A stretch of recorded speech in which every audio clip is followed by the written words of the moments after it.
ou l'expression visite à Lumina Apostolorum vient du latin. C'est la visite que rend chaque évêque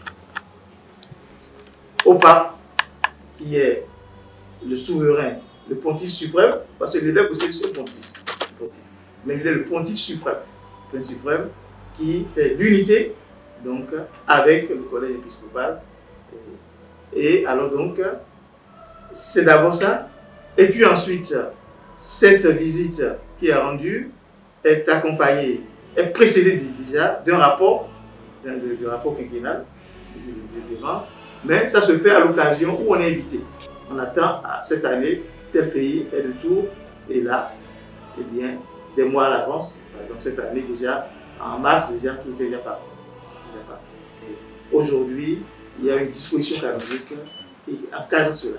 Et donc le canon 399 et 400, et qui montre vraiment l'actualité de la vigueur de ces dispositions.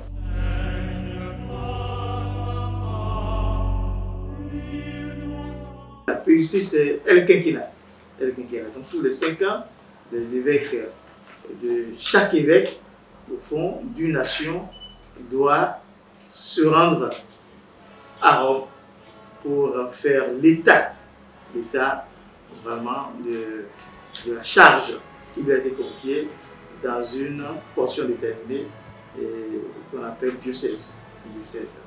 Alors comme de plus en plus avec l'organisation de l'Église, il y a eu des regroupements pour mieux vivre, disons, la cordialité et en même temps la fraternité. Et alors finalement c'est toute une conférence qui se meut. Mais dans la disposition canonique, c'est l'évêque diocésain qui est visé.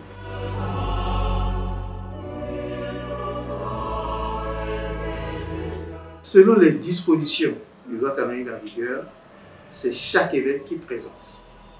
Même si, pour mieux organiser, c'est les évêques d'une conférence épiscopale qui sont invités.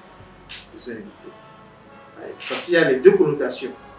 Mais ça a été un développement un peu ultérieur. Maintenant, cette visite individuelle de chaque évêque est marquée par la collégialité. Parce qu'il y a une rencontre finale avec le pape où la conférence épiscopale délivre un message qui est aussi une vue globale sur l'Église telle qu'elle vit sa mission dans le pays concerné. Et après, le pape également donne aussi un message qui est aussi une exhortation et des points d'attention pour la nation. Voilà.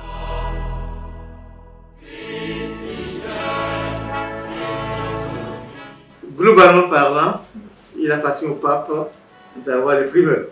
Et c'est sûr que comme nous sommes dans un monde où l'information est en temps réel, je crois que dès que le pape vous l'aurez. Mais vous le vivez déjà avec nous. L'église au Bénin est une église qui correspond à la croissance qui est constatée généralement en Afrique. Vous voyez déjà les premiers commentaires à l'occasion du synode actuel au Vatican ont bien touché qu'au fond, la catholicité est centrée en Afrique. Et un peu en Asie aussi.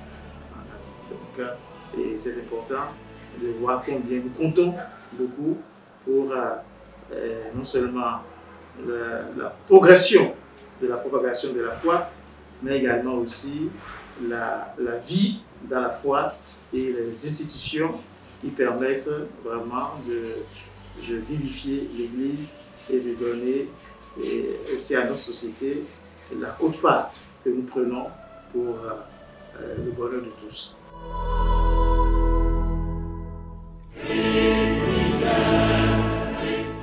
On a retenu au niveau universel, et d'abord au premier rang Saint-Pierre et Saint-Paul, donc la basilique de Saint-Pierre et la basilique de Saint-Paul, hors les murs.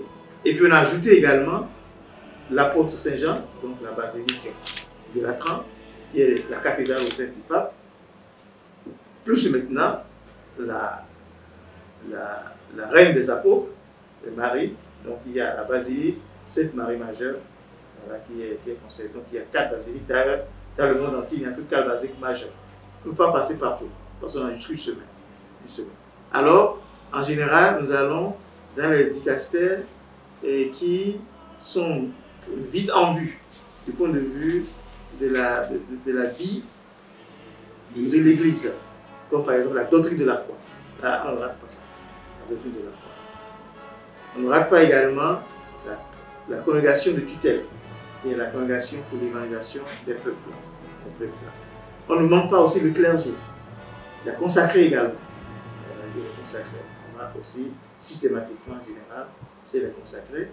Et maintenant, il y a 2 dicastères qui parfois nous invitent. Nous voyons là où c'est encore poussé, ou souvent aussi des préoccupations que nous avons. Par exemple, le culte divers, activité des sacrements, on y va souvent aussi, pas systématiquement, mais souvent.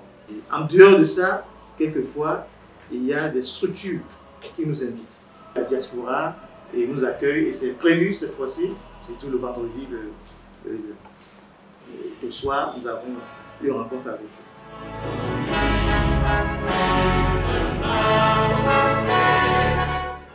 Mais le message l'un des messages qu'on peut envoyer, c'est d'abord d'exprimer la fierté.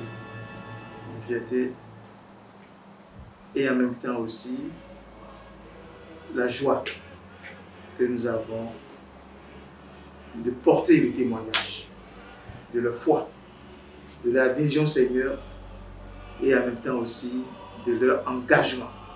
Et les laïcs prennent conscience de leur responsabilité, sont mieux informés et vont directement à la tâche pour former aussi leurs frères.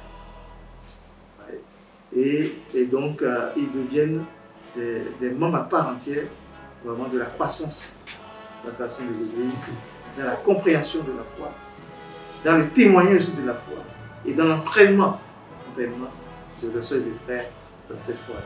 Nous sommes heureux de montrer, de dire au pape que les fidèles du Christ de notre pays tiennent à leur foi et participent surtout de l'espérance que le pape Benoît XVI nous a donné de nourrir en 2011. Et cette espérance est devenue comme une mission